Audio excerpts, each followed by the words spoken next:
TGR News, broadcasting from the State of Israel.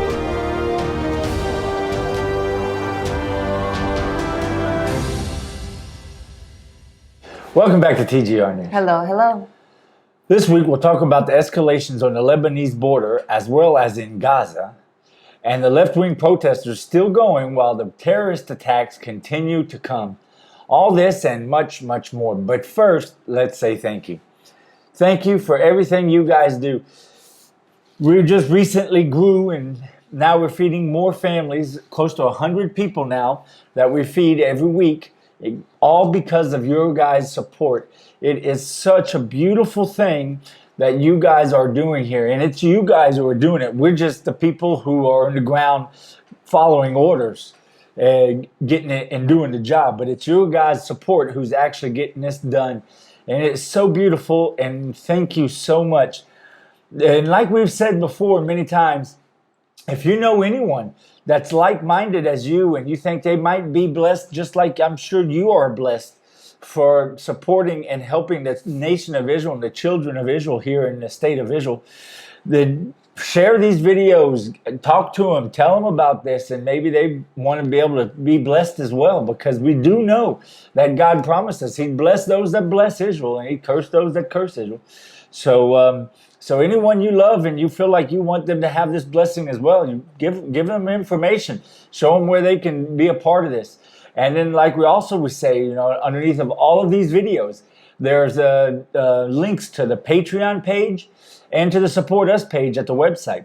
Or you can just go to thegoldenreport.com and go to the Support Us page there and find whichever way is easiest for you to send your support and love to the nation of Israel.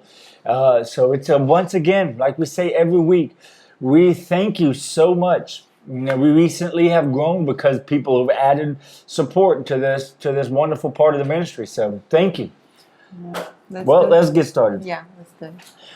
We started this week off on Saturday night with threats from Nasralla, the head of Hizbollah, from the bunker, of course, that Hezbollah has never been more ready for all-out war with Israel than right now. And Israel better not make any mistakes. Well, this is another joke. First of all, the fact that he's always stuck in the bunker out of fear tells the whole story, right?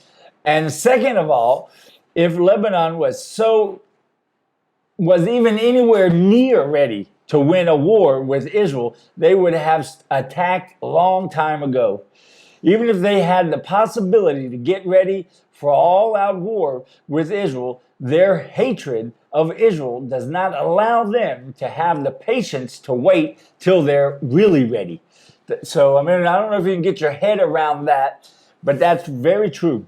In the mindset that they are in, our enemies, these Arab nations around us, they hate us, the Jewish state, so bad, so much, and want to see us destroyed and kill us so badly that even if they were getting close to getting ready to really being able to take us out, their hatred would force them to do it, which is a gift from God, if you ask me, because it means they just don't have the patience to do the job right. The devil has put so much hatred in them that it's blinded them so that they're always premature in getting ready to attack us. So we're always pretty much guaranteed to win. Right?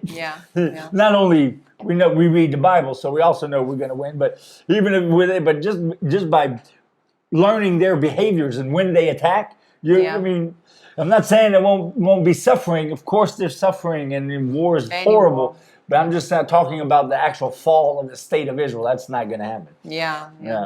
Then on Sunday, Hezbollah agents stood on the border and tried to cause fear or something.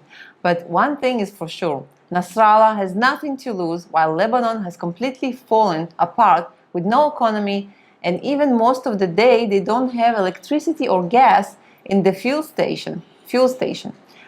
I don't think it will be too long before Nasralla makes the mistake and makes the first move, causing Israel to attack and start the third Lebanon war.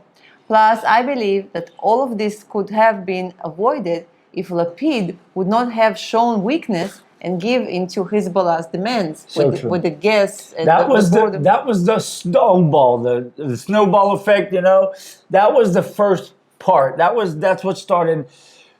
Because Hezbollah, since the last Lebanese war, has been real careful and sticking out of our business.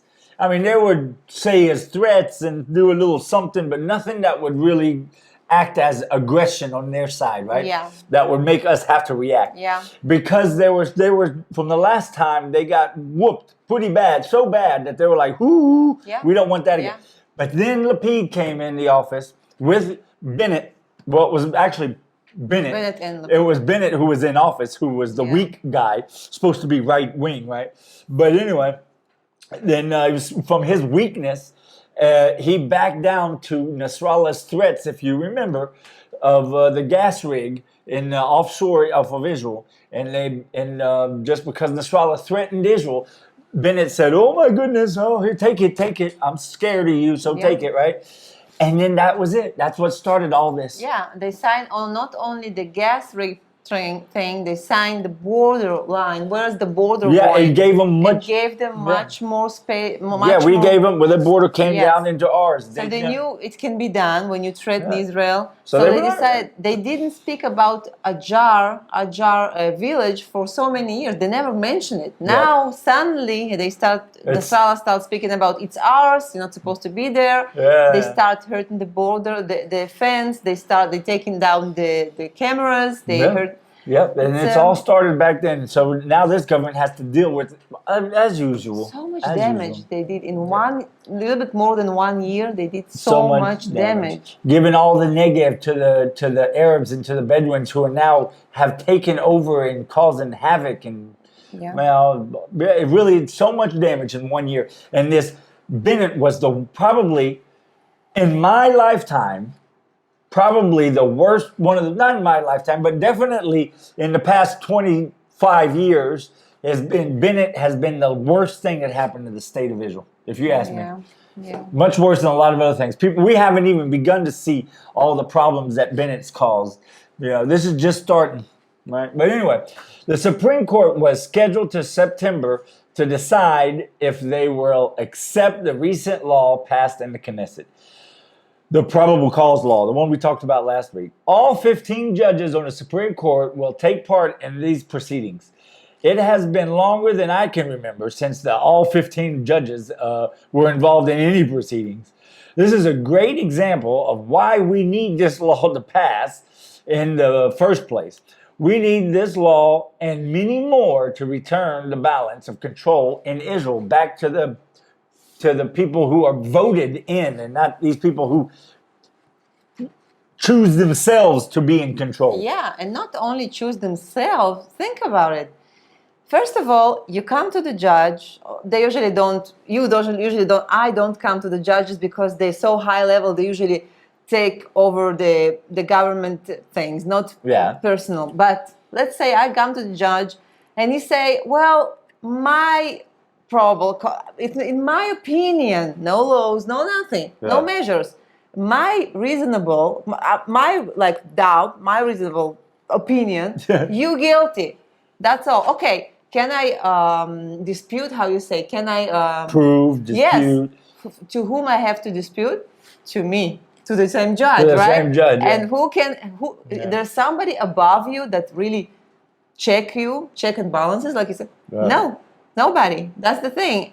So it's a big problem in Israel, and I don't know how the left wing don't see that. It's a lot of things the left wing don't see. It's amazing.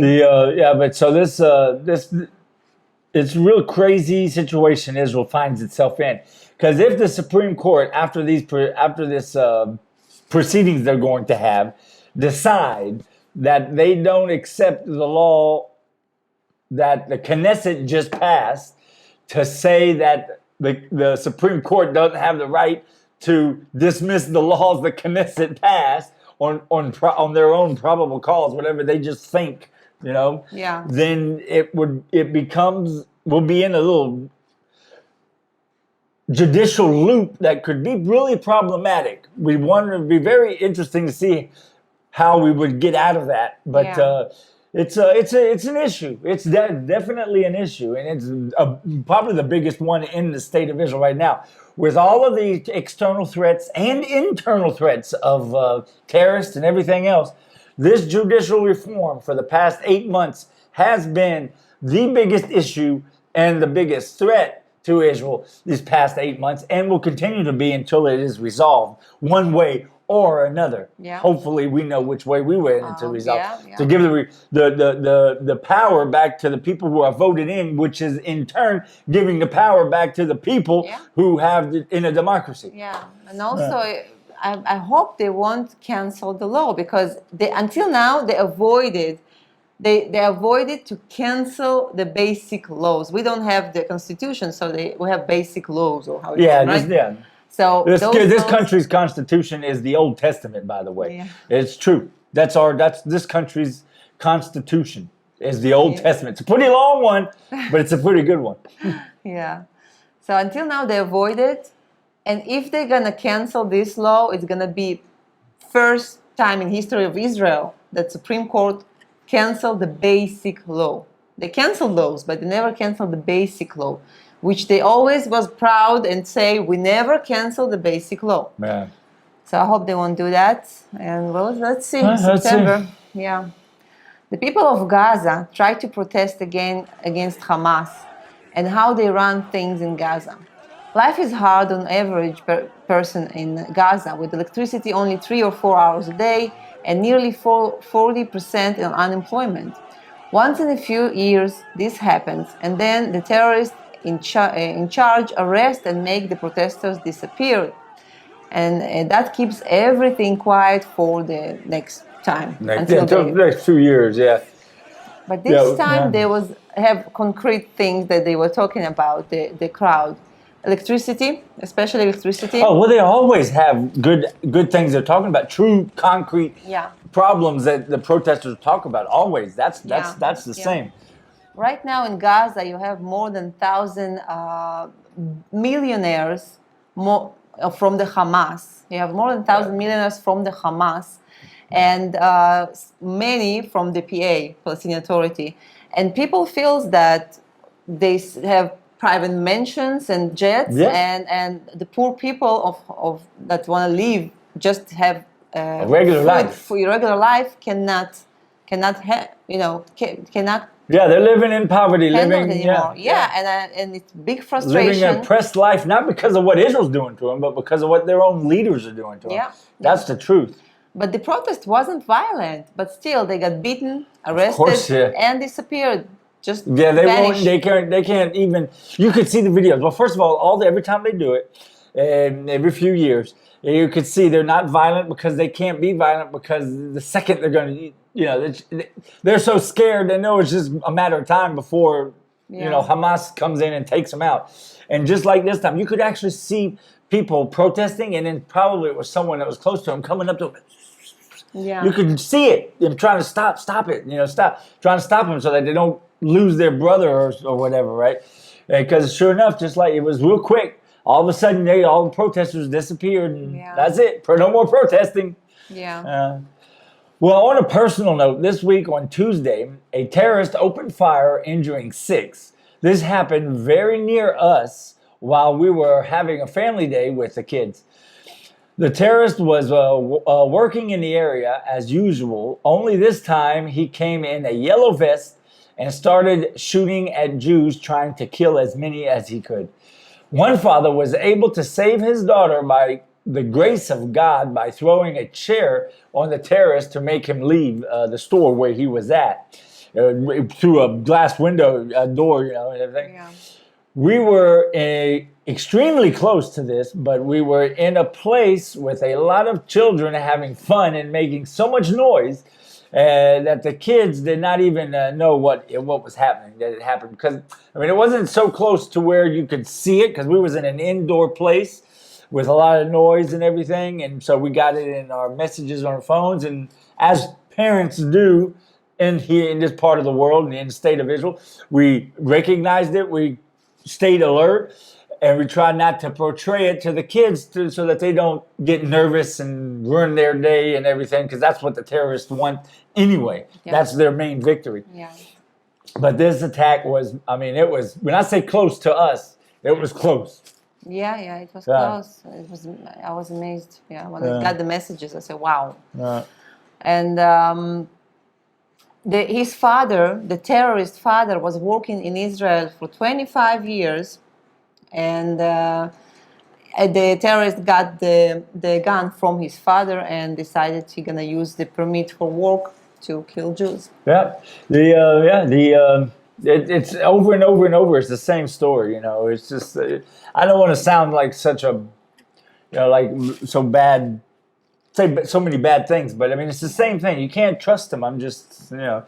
It's always the ones who you think they're never, like a couple of months ago, a doctor in the Israeli hospital, an Arab doctor, grabbed policeman's gun and tried to shoot everyone in the old city. Yeah. And so you say, okay, it can't be everyone. It's just those few.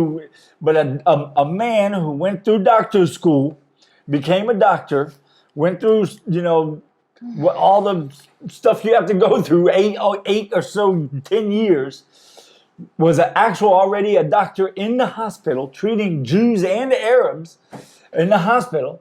And then one day he goes to the old city, pulls out, tries to grab a gun off of a cop and starts shooting everyone. Yeah.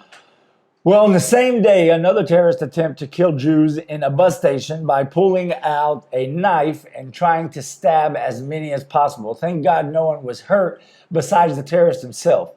Then on Wednesday, the day after, the next day, another terrorist tried to kill a Jewish family going on vacation in the northern of the country by opening fire on their car they were driving in. They happened to be driving through the Jordan Valley going on their vacation. Yeah. So like we said at the beginning, terrorist attacks happening, Gaza going crazy, the Lebanese border escalating.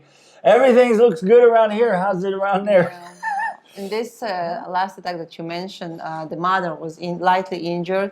But again, I want to remind you that lightly injured, you don't talking about the trauma of the kids. It's only talking about life-threatening. Life-threatening. It could be she could have lost both arms, both legs, but the blood was stopped, and she has no chance of dying from those injuries, but she's going to be crippled for the rest of her life. That's considered light injury. Yeah. Light, medium, and heavily injured are only to do with life-threatening. How close is the person to die? You have no idea what actually that. Yeah. Well, that was this week. You got anything you want to add? No, it was close. I felt like God saved us, and thanks God we've been in different places. But yeah, you feel bad. It's the main thing I want to mention, that we went out of the area that we live, and we went close to the area that just for a little have fun with our kids, and exactly there it happened. That's where it is. It's just a matter of time before, if you live in Israel, it's just a matter of time that's going to happen to you. Every week you hear the reports sounds so in bad. every city in the country, so it's only a matter of time. We both know people who was injured and killed in terrorist attack. Yeah, when I was served in the army, in the IDF, I had many friends, but 2 girls, particularly my friends, were injured really bad in terror attack, blast explode. Yeah. So sad. Yeah. Well, it's the life. It's what it's like living here in Israel. Not only do we have the terrorist attacks and everything else, but like we always talk about at the beginning of all of our videos, there's a lot of people who are struggling here in the state of Israel, just like everywhere in the world.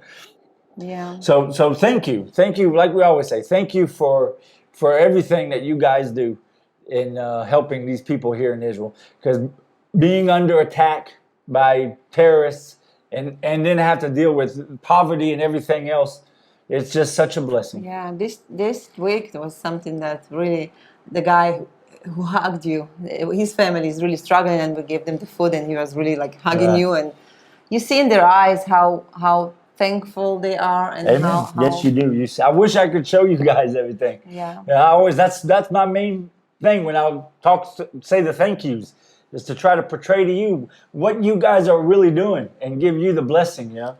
Yeah. Well, don't forget to join us on thegoldenreport.com. And until next week, Shabbat Shalom. God bless.